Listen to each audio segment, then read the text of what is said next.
Good morning, everybody. Welcome to the Security Squawk podcast. I'm your co-host, Brian Horning, out of Philadelphia from Exact IT Solutions. And we have our two other co-hosts, Reginald Andre from Arc Solvers in Miami, Florida, and Randy Bryan from Tech Rescue in San Marco, Texas. How are you, gentlemen? Welcome to another episode. Doing great, man. Good to see everybody. Had a big time last week out in Phoenix, learning more about cybersecurity. Got to get up and give a little talk. It was good times. I just saw a post. It says over 200 people there. Is that accurate? Yeah, I was thinking between 200 and 300. Yeah. Wow. Okay, cool. Glad you had a good time. Yeah.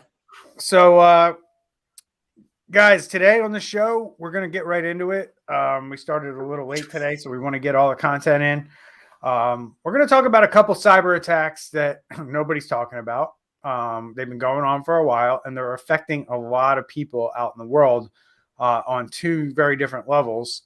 And we're going to maybe spend a little bit of time trying to discuss why these things are not getting the attention or the press that we feel like maybe it should. And then we'll move on to an interesting network attached storage device. These are these boxes that you have that you might buy to store files and things like that. There's something called a QNAP device, and those devices are under attack right now. So we're going to get into that and educate you a little bit on that, because QNAP could be something that you buy at a consumer electronics store like Best Buy or something like that.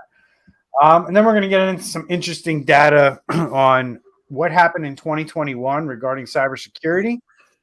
And then North Koreans are creating some havoc, and we're going to talk about that a little bit towards the end. So that's what's on tap for today. Remember, guys, help us out with the show. Share it out to your friends and family on social media.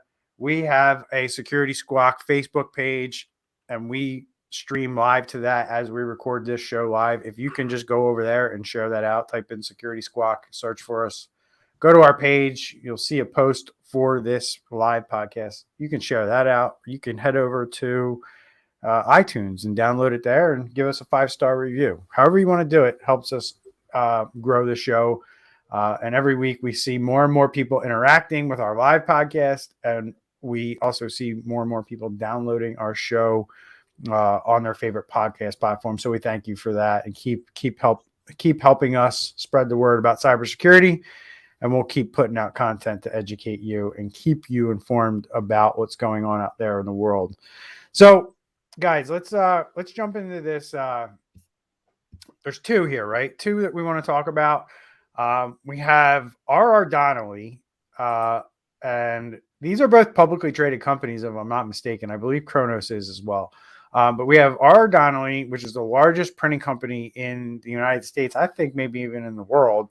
And then we have Kronos also, which is one of the largest payroll and HR providers in the world, who are both experiencing a very long and drawn out cyber attack. Both companies have been down since about, I think Kronos went down first around the beginning, in the middle of December, and R.R. Donnelley went down at the end of December. So while I'm going to bring R.R. Donnelley article up on the screen first, guys, but what's going on here with R.R. Donnelley, Randy?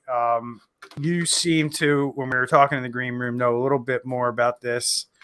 So what's going on at R.R. Donnelley? What's the impact here?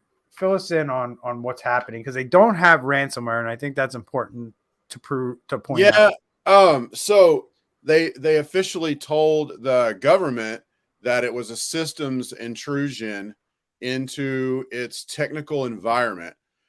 They've hired an outside security firm to help them with it, and apparently they're in talks with this group, Conti about it.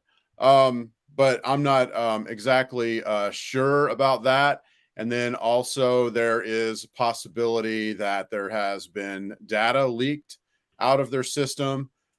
This one I mean, I know that they're not officially saying it's ransomware, but I know that Conti is well known for that. So, not quite sure here, but bottom line, it's a pretty bad deal. Potential for lots of data to be leaked. And if they don't pay for it, that data is going to be made public. So they're not under an actual ransomware attack. They know somebody's in the system, and this is kind of I talked about this. God, I can't remember the name of the company. I think it was a Phalus Group, if I remember correctly. That they were under a similar type of attack where ransomware wasn't deployed, data was exfiltrated, and the threat of releasing that data was basically what Phalus Group was up against. And actually, at the time, um, the information came out through the dark web on the ransomware group's shaming blog that all these guys have, and some security research company, I think it might have been Bleeping Computer, reached out to Phalus Group, and they were like, "What are you talking about? We're not under attack." So we're seeing a lot of this now, right? This is starting to become a thing where they don't really need to deploy ransomware to get paid anymore. And as far as I know, R.R. Donnelley can't print, or they can't do business like they normally could, which is enough to, I guess, probably to get you to pay, but maybe not, because they've been down for a month and a half. I don't know how you're down for this long, or dealing with this Conti ransomware group for this long, and you got this hanging over your head. You know what I mean? The other thing too is I know about this R. Donnelley thing because I did a YouTube video on it on my own channel when this attack happened back in December. This company was actually, it's publicly traded, but they were going to be acquired.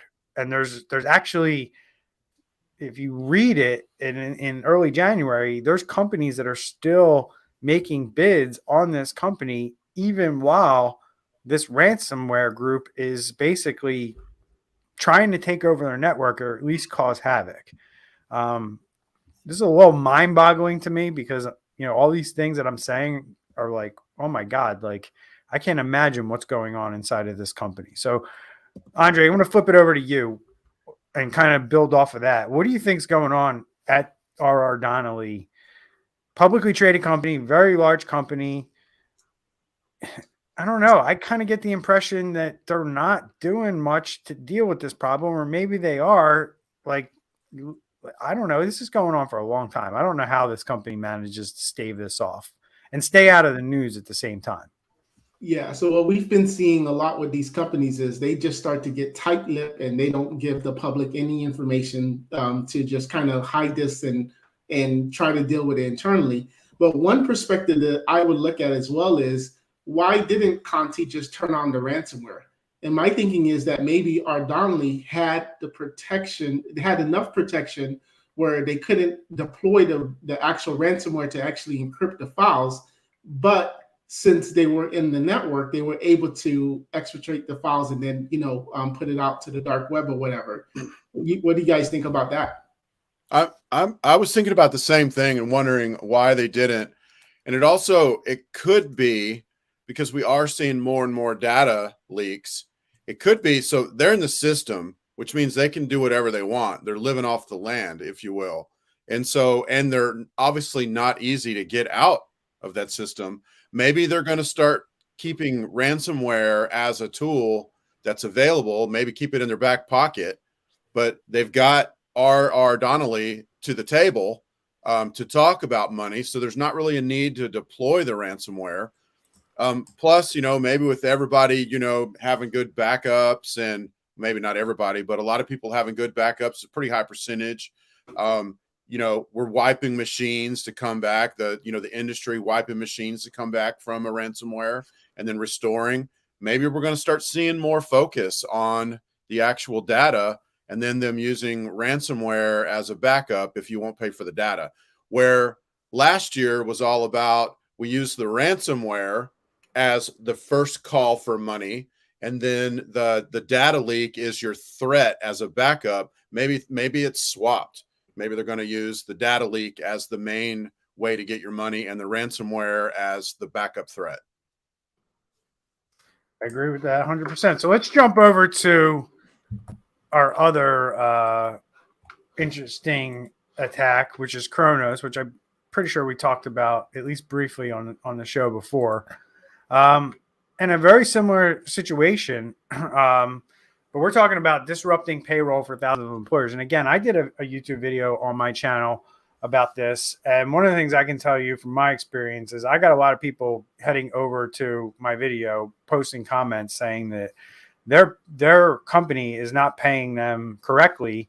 And we're talking about people who, probably work a significant amount of overtime, right? Who expect to get a full paycheck. And if you work 20, 30, 40 hours of overtime, and your paycheck is only, what you get paid for 40 hours worth of work.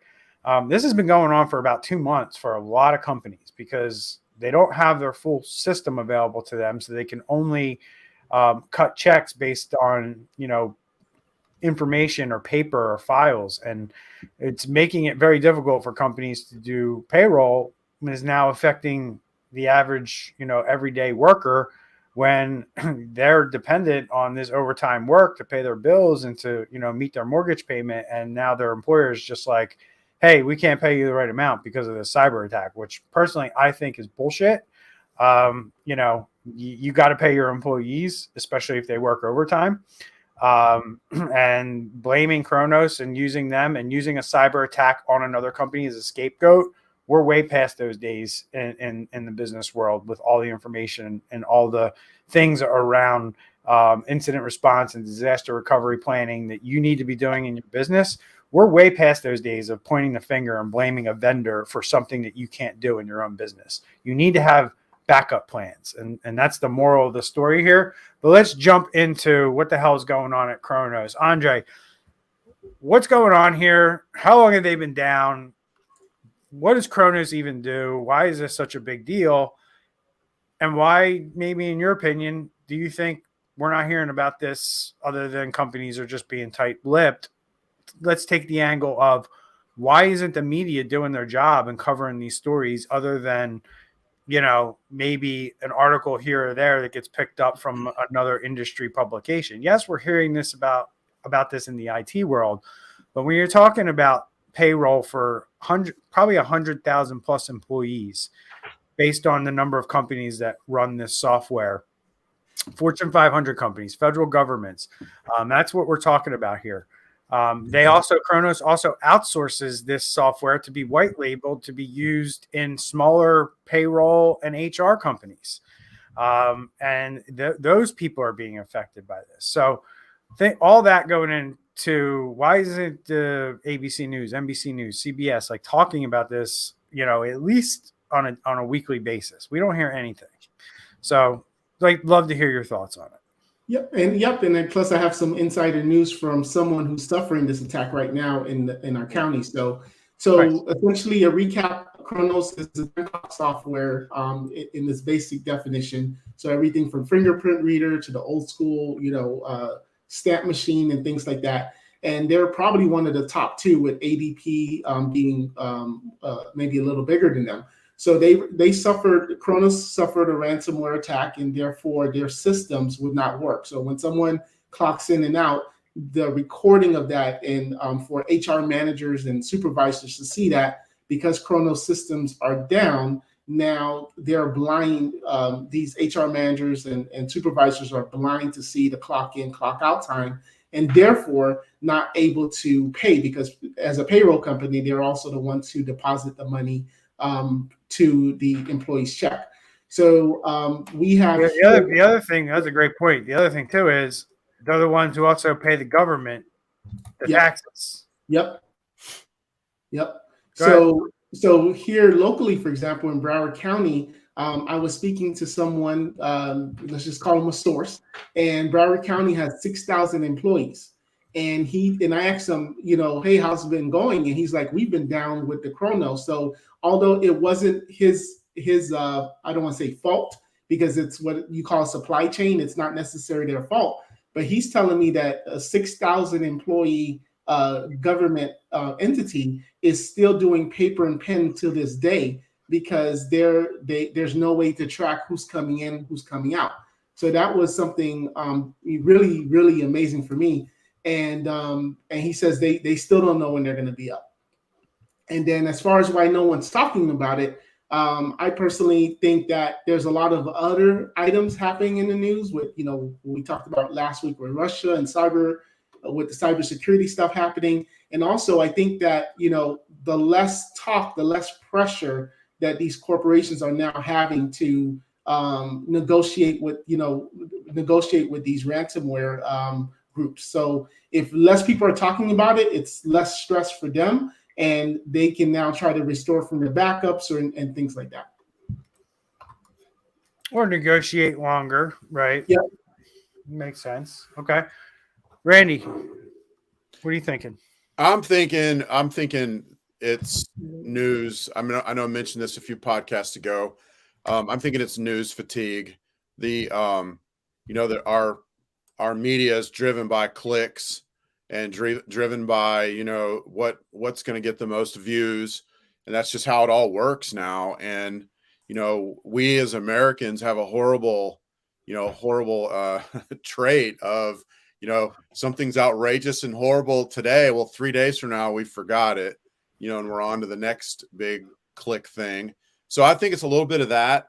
Also, if they were to pick it up now, like, why are you reporting on it now? This happened like a month ago. And now most of the articles are dealing with what you started off this segment with. Most of the articles out there that you can find are dealing with people that are getting shorted in their pay because the system was down, quote unquote, especially nurses and people that work a lot of overtime. So, yeah, it is interesting to me how the media is kind of taking that angle now with a lot of these cyber attacks. They're not reporting the actual attack, but they are reporting when, it hits home, so to speak, right? When this, and, I know that those are the kind of stories that really resonate well with, major news outlets. The ones where it really hits home to people, like you're not getting your paycheck, you're not getting your gas, you're not getting your meat. You know what I mean? Like when people have trouble getting normal everyday things, getting paid on time, these are the stories that resonate with a majority of individuals, especially in the US. Most people have jobs, most people identify with a paycheck.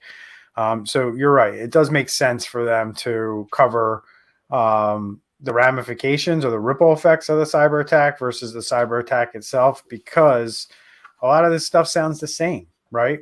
And it's not, because you see how it affects individuals differently as they go down. So anything else you guys want to add before we move on? I think this was at least an important topic to bring up to let everyone know, like, how long this stuff has been going on, going on 2 months. So if you're good, Yep, we're going to talk about this new interesting one.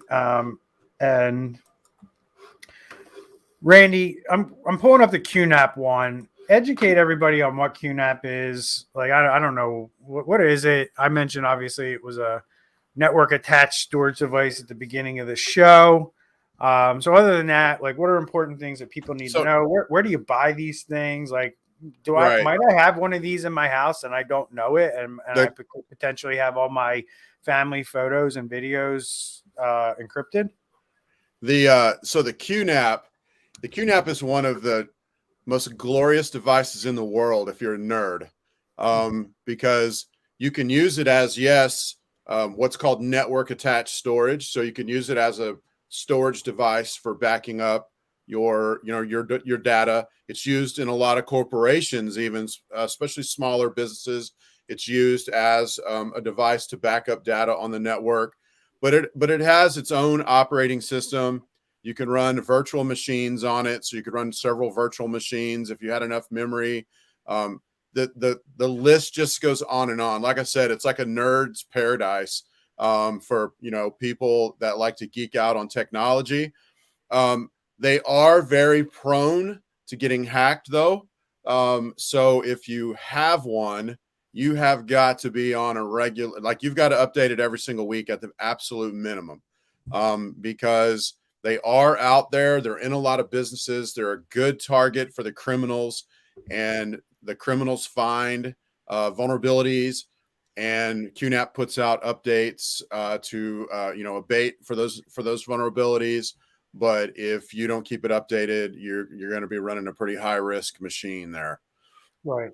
And I guess the other important thing to point out with these things is hey, QNAP is not, the only one who is targeted. I know Synology is another popular, similar type of product that is also one of the devices under attack. But as you mentioned, there's a specific vulnerability that's been identified that was patched back in December by this company. The problem is that nobody's deploying the patch, right? And I think, this is the problem we're going to have in the future with home users and these devices. These devices, smart home devices, light bulbs, cameras, doorbells. The average home user is not going to know that they need to run updates on this stuff. And the way that they're going to figure it out is they're going to go to open a file, or they're going to go use the device. It's not going to work. And then they're going to Google it, and they're going to see, oh crap, like I have to pay money to get my system back, or to get, and businesses are dealing with this now, and businesses are putting things in place to fight this stuff. They might put in a patching program, and no, people aren't going to do that in their house. But we are going to be getting to a point. You remember back in the day where they used to say before we had all these automated backup things, people needed to back up their computers to a flash drive or a hard drive. Mm-hmm. You guys are old enough to at least remember this. At least I know you are. Yeah. So, and I feel like I remember they used to say back up your data when you file your taxes, or back up your data when you change your, I don't know. They used to try to correlate it to some regular event that you did. And I used to remember seeing commercials of people oh, I spent all Saturday backing up all my pictures and stuff to a hard drive or something like that.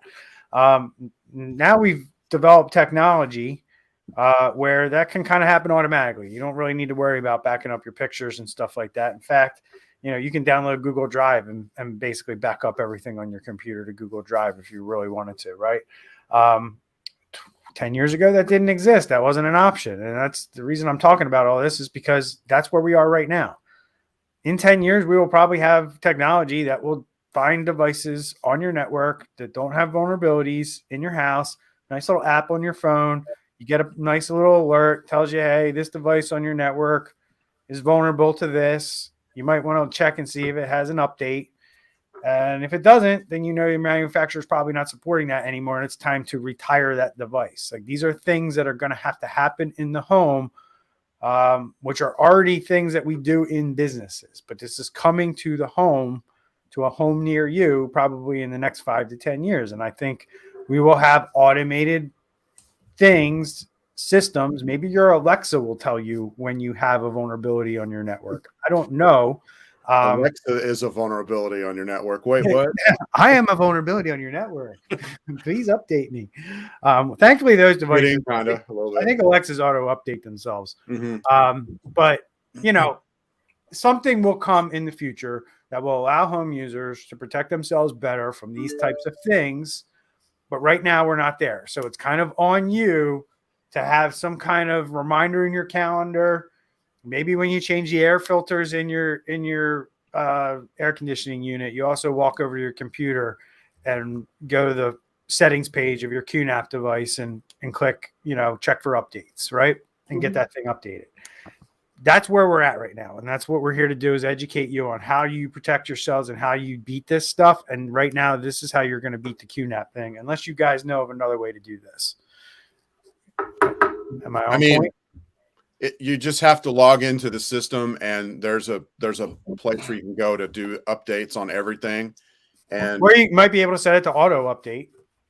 Yeah, I'm not sure about that, but not the greatest idea, because bad things can happen with auto updates, as we know. And honestly, when I saw this article, I mean, it barely fazed me, just because there's always something out there that's going after QNAP, and the answer is always just keep it updated. Keep it updated. And I guess, did you mention why like why, like if I'm a user, I'm like, wait, like I have a firewall or I have nothing is open on my network.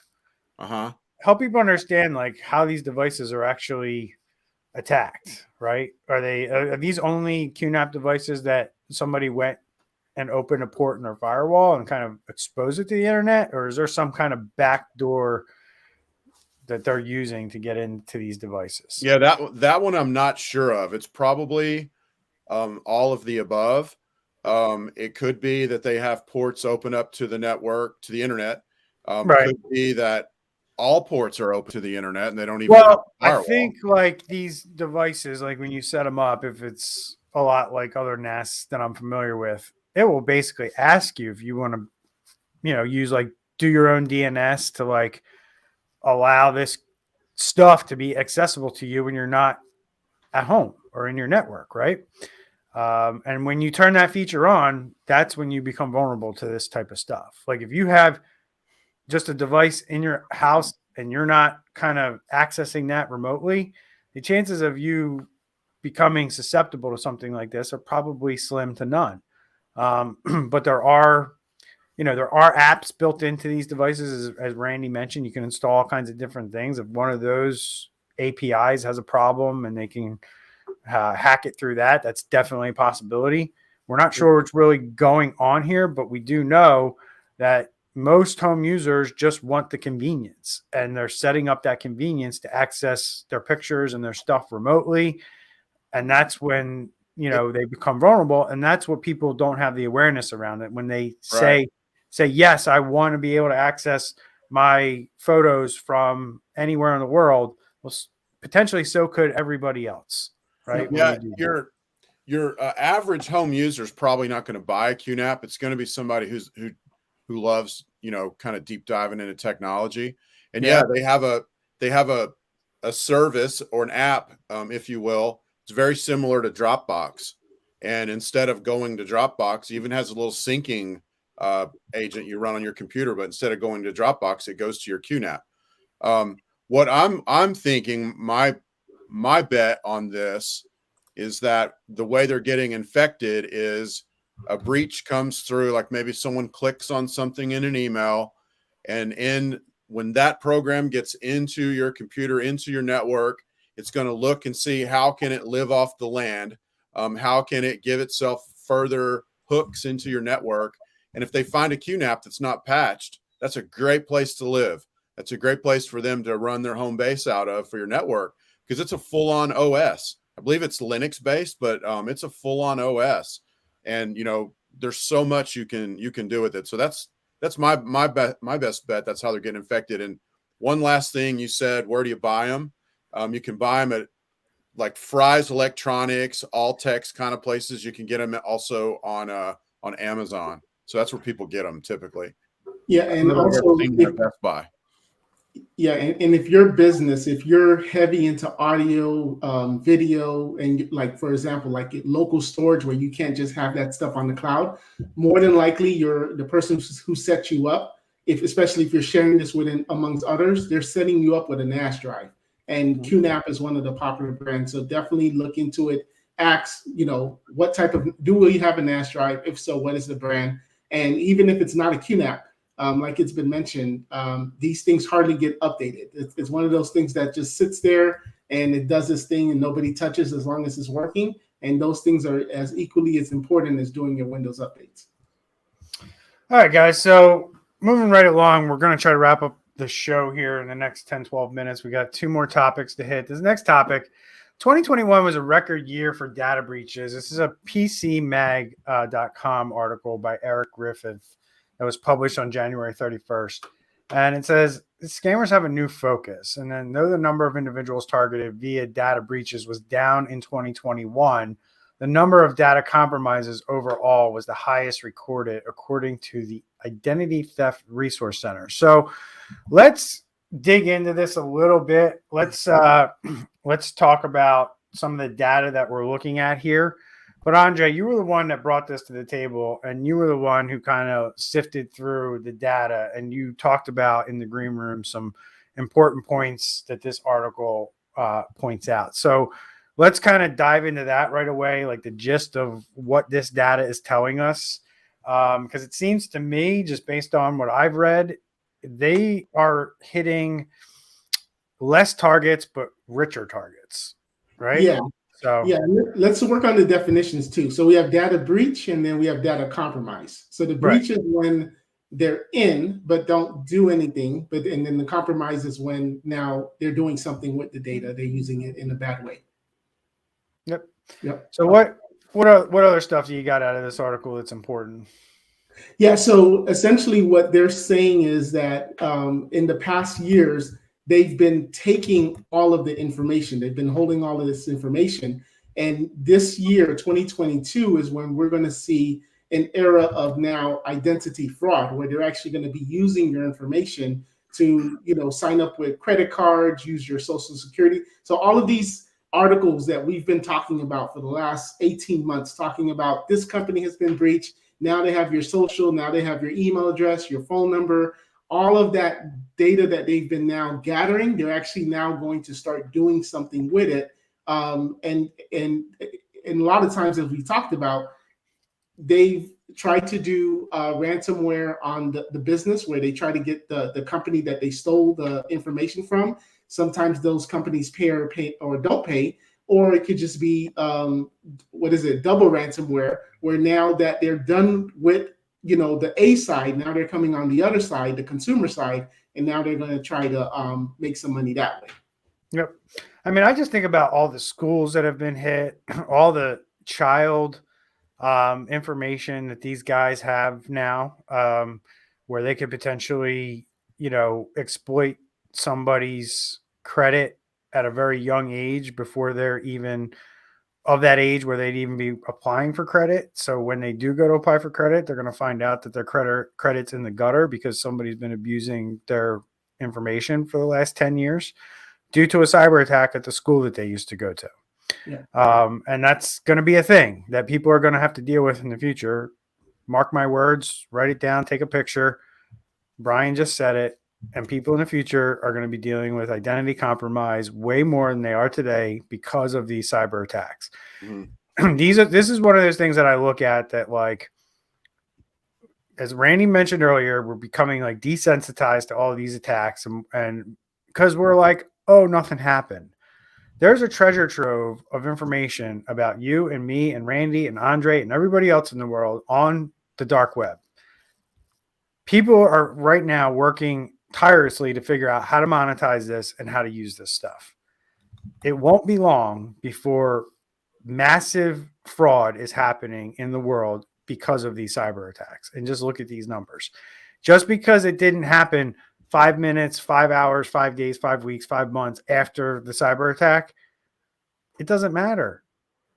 It could be 5 years. If that information's still valid and they're able to do something with it, they're going to do it. It's going to take these guys a long time to sift through the amount of records that they have at their disposal. So, Randy, agree, disagree? Oh, totally agree. And I think the other thing is children, their stuff getting leaked out now, people taking over their identity. And then, the child just goes about their life, doesn't really know anything's going on. And then they apply for a credit card, when they're 18, and they've got all these bad marks on their credit and all these bad things have already happened kind of under their nose, without them even thinking they should even know about that, So one of the things I know about this is that historically, before the internet, do you know who the number one source was for ruining a child's credit? The parents. Correct. And that's no longer going to be the case. Like Right. there's multiple cases over and over of parents using their kids' information to get loans and credit cards with no intention to pay them back. They ruin their kids' credit before they're 18. And thanks, mom. Thanks, dad. That's the type of thing. I know people that has happened to. Parents are no longer the reason. It's cyber criminals, and it's going to become more and more prevalent and more of a problem for young ones to deal with and older Americans as well. All right. you're going to start seeing real estate being stolen, because of the information that's out on the dark web. So, anything else you guys want to add to this before we move on? We got about 5 minutes. Yeah, Good? can you go scroll down to a little down on the article? There was some good statistics there as well, where it says threat vector. Threat vector. Attack Yep, threat right vector right there. Yeah, yep. And then the next one as well. What do you got? Oh, so basically, on the second one, for example, sector trends. Again, we talked about education, financial Really hard to services, see. government. All the industries there. You got education's number one, right? Hmm. That is insane. Oh no, it's financial services. Jeez, oh Lord. Wow. Education is not even close to number one, but they got 1.6 million victims, right? Financial services, 20 million victims. Healthcare, 30 million victims. Manufacturing and utilities, 50 million victims. Tech, other, that's a weird one. Other, what's that about? Yeah, the other has the most, and manufacturing has the second highest, looks like. Right. So, yeah, interesting. And then let's see attack vectors. Obviously, they're getting you through phishing. We know that. We talk about this all the time on the channel. Phishing, other, that's another interesting one. Probably means they have no idea, right? And that's right behind phishing. So it's like phishing and we have no idea, right? So it's probably, this number is probably higher because they just have no telemetry to figure out if somebody clicked on something or something like that. So, yeah, Stephen Mesco asked a question here. In that article from PC Mag about the data breach stats, does it mention any trends as far as how the data is getting breached or compromised? And that's what I have up on the screen. So ransomware, well, that's interesting too, because ransomware is probably a result of phishing, smishing, right? And then malware, not secured cloud environment. Wow, you're going to see that number jump this year. That'll probably be number 2. This number will definitely be a 3-digit number next year when we look at this. And credential stuffing, I'm surprised that that's so low. One patch software flaw, 0-day attack. See, all these numbers will increase based on whether or not they have the telemetry to figure out other not specified. Right. That number is alarmingly high. I'll just go out there and say it. This is the problem, guys. This is the problem why businesses are being attacked, because they don't have stuff in place to figure out where stuff is coming from. They have no way to detect it, so you have no way to respond to it. So when it happens, you're kind of going, we don't know how they attack, so we got to mark that up as other, right? Not good. Human system errors, failure to configure cloud security. Wow. Correspondence, email, letter, misconfiguration, firewall. Well, I mean, this stuff does happen, right? We're not going to sit here and say IT people are perfect. Problems happen. People do troubleshooting. People open things up, test things out, and then when they're done and the problem's solved, they forget what they did. They forgot that they opened this, opened that, left that open, didn't go back and secure it. That's why you need somebody going in behind the people who are actually doing troubleshooting and doing work. You need to have somebody going in behind them and making sure that things are being closed up properly and you're not leaving things out there. And these are reasons for cyber attack. Physical attack, document theft, device theft, improper disposal, skimming device, other not specified. So, yeah, right where I would expect it. But that's good. That's good stuff. Those are good numbers there. Hope that answered your question, Steve. And we're probably one of the few industries where the numbers just continue. I'm sure if you compare like the amount of car accidents that happen, the amount of deaths that happen because of car accidents, whatever, everything is trending down. But ours is like probably the only few ones. Well, it wasn't always that way, right? There was a point in time where car accidents and deaths from cars were going up, right? And then they started to put time, money, effort into figuring out why that is. And now we have airbags and seatbelts. So you're welcome, Steve. He said that answered his question. So yeah, I mean, that's where we're at. I only expect this stuff to get worse before it improves. we, as you guys know, we talk a lot, and I still feel like, our phones could be all ringing a lot more. It has nothing to do with our marketing or our sales or anything like that. That's all well and good. We're talking to people. They think they're good. They think they're fine. Right. But then a cyber attack happens and they're like, oh, we don't know how this happens. And they become one of this 436, right? That where if they hired guys like us or they listened to guys like us, there would be no reason for an other column because we'd be able to exactly tell them how somebody was either trying to get in or somebody got in. Right. And really that's where we're at today. Like, this is disturbing. This right here to me is disturbing. This other not specified is disturbing to me because we're well into a place and time with technology where we can know this stuff pretty easily. So any last words you guys want to leave our audience before we hit the end button? One of the trends you mentioned was credential stuffing, and you said you were surprised by the low numbers. I was too. That made me start thinking about, the average credential stuffing attack is cost of business like 384,000, I think is the stat. I started thinking about what you said, and we looked a couple weeks ago how they're paying people, and over half, I think, of the payments that they're trying to make to people inside to basically turn against their company in a criminal act. I think over half of those were over 500,000. Bottom line, I just think they're going to follow the money. And as the bigger dollars get harder to get, we're going to see things like credential stuffing go up because they can only make 385,000 on that. Correct. If there's money to be made, these guys will do it. It just so happens they're able to attack companies that can pay in the millions. When that stops happening, they're going to go to the companies that pay in the hundreds of thousands and then the tens of thousands. Ransomware started with just payments of $300 to $500.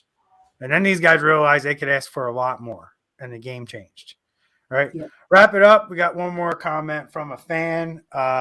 Good point here. I agree with the statement. It's not really a question. That's why I waited till the end. It had to deal with our NAS and QNAP topic that we talked about. But Ruben Berger says that they mostly infect smaller NAS devices like QNAP and other NAS devices as well, because these devices are mostly used by smaller companies. That is 90% of the time, not secure up to the correct standard, which is everything that we covered. And bigger companies usually have a SAN storage device that is more secure versus the smaller companies. The only thing I'll say to that is I agree with most of that, but don't kid yourself that bigger companies are running these, big, pretty storage devices. I've walked into some environments where they're running QNAPs and Synologies. So, that's the biggest thing that I deal with when I'm talking to these bigger companies is that they think just because they're bigger, they're doing things better. And that's usually not the case. So bigger doesn't always mean they're doing security better. Facebook's been hacked. LinkedIn's been hacked. Capital One's been hacked. Stop telling yourself these stories, people, and hire companies like mine, Randy's, and Andre to come in, give you a fair third-party assessment on what the hell's going on in your environment. And then you can know, and then you can start the process of getting better so you can sleep better at night, right? Until you start that, you're going to be worried about a cyber attack, and you should be. So that's it for me. We good to go? We're good to go. All right, everybody. Remember, share our show. Tell your friends and family. Help us grow it. Thank you very much. Become a fan. We'll see you soon.